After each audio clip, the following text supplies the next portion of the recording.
Hey everybody, it's Randy with Carchaeology, and today's video is on probably one of the weirdest vehicles that has ever arrived here at the lab.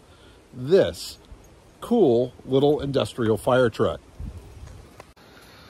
So this right here, this obscure, funky little creature is a Taskmaster fire truck.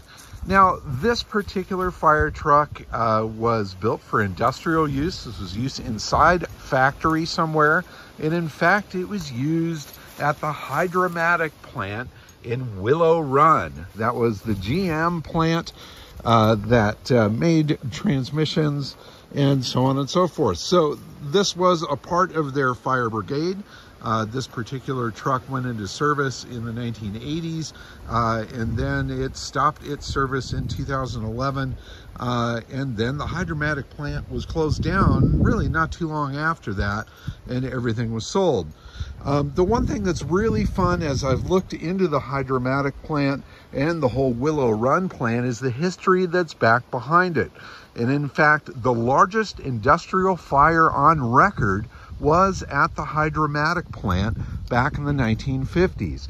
There was an absolutely insane fire that started from a couple sparks from a welder's torch that flew down into a little drain that went down the assembly line that picked up fluids and things, which basically turned that hole into one big fuse that lit the whole damn factory on fire.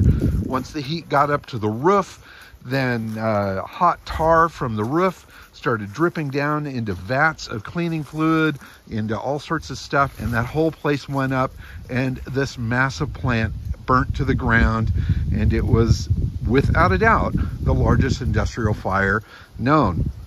Now, after that happened, GM was in a pinch. They really needed to do something quickly, and the Ford Willow Run plant that was used for making bombers and stuff from World War II was sitting unused, and so they initially were going to lease a small section of that, or a sizable section of that, and then they ended up taking over the whole plant. So it turned into a massive plant that they took over.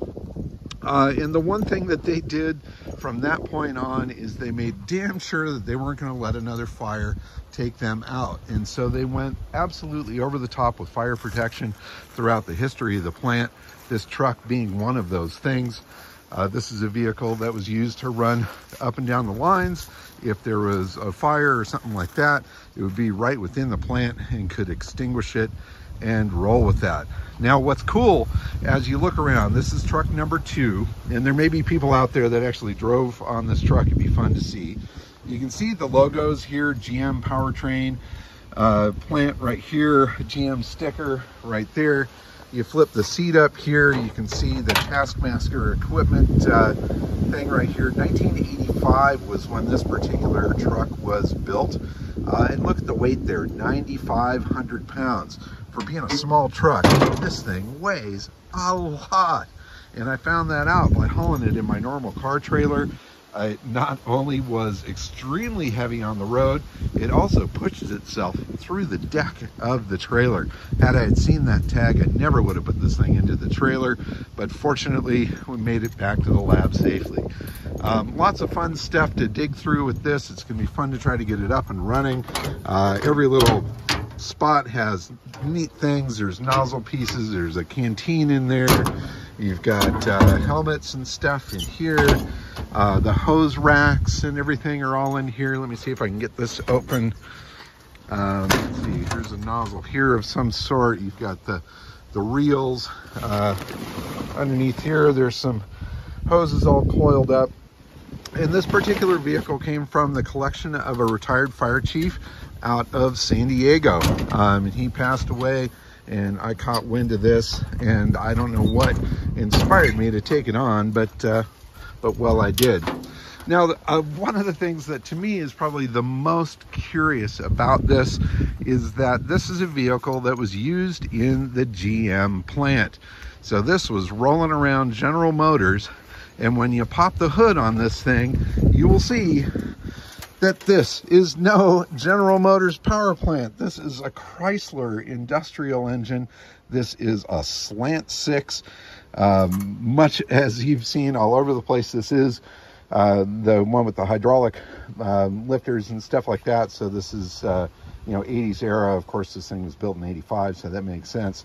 But imagine that, a Chrysler engine, Mopar action, saving the asses of the GM boys in their own factory. So that's really super wacky and very fun.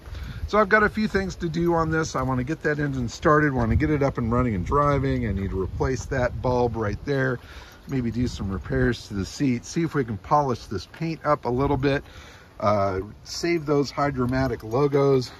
I've got to find a cool hatchet to go right here. That's obviously what was in that spot. We've got to get the lights and stuff all going. Just do a light cleanup and restoration here of this. I don't really want to restore it, just more preserve it. And I do think I can probably get a little life out of this paint, maybe a little color sand and buff. I don't know, we'll see what it does. Maybe we can clean it up the best that we can, throw a little clear coat on it and roll with that. So there you go. Here is a really super interesting bit of fire history, as well as General Motors history, and a really unique Mopar powered vehicle. So this is hitting all angles right there. This is something that should appeal to a lot of different people, and it certainly was intriguing enough for me to want to take it on as a fun little project. Plus, it was a good deal. It needed to go somewhere. It needed to leave the property where it was, and well, I'm a sucker for a weird machine, and this one certainly qualifies. Please subscribe, keep on digging them up and driving them. Lots of fun with this fire machine coming up soon. Thanks for watching. Bye-bye.